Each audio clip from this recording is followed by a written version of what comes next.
What is the purpose of the third group? Where do we have this reference? It is the first paragraph that refers to the third group.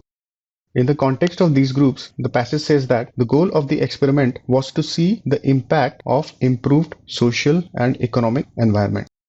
And what are these three groups? These three groups relate: the first group having the obligation to move, the second group having an opportunity to move, and the third group having no opportunity to move.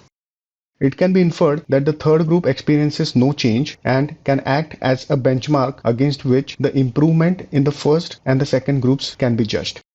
So we need an answer choice on similar lines. Let's look at the answer choices. Answer choice A, to understand whether remaining in poverty prevents improvement.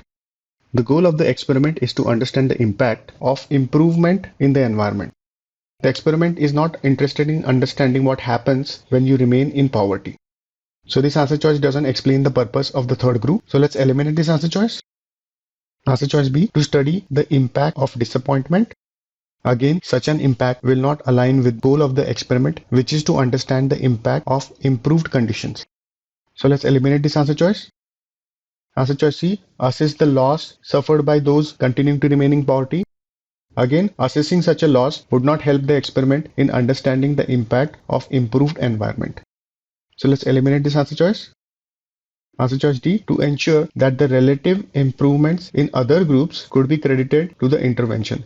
Yes, that is what is implied in the first paragraph. The passage says that the third group undergoes no change. That means no voucher and staying in the same neighborhood. But then the other groups experience some changes. And by studying the improvement or the lack of improvement in the third group with respect to that in the first and the second groups, the experiment can understand whether the improvement was actually because of the relocation. So that is the thought here. Answer choice D correctly captures that thought. So let's keep this on hold. Answer choice E, to evaluate the impact of creating an expectation of improvement. As the first paragraph states, the third group has no vouchers and stays in the same neighborhood, so it has no expectations. So the third group cannot help in evaluating the impact of expectations. So let's eliminate this answer choice. D is the correct answer choice.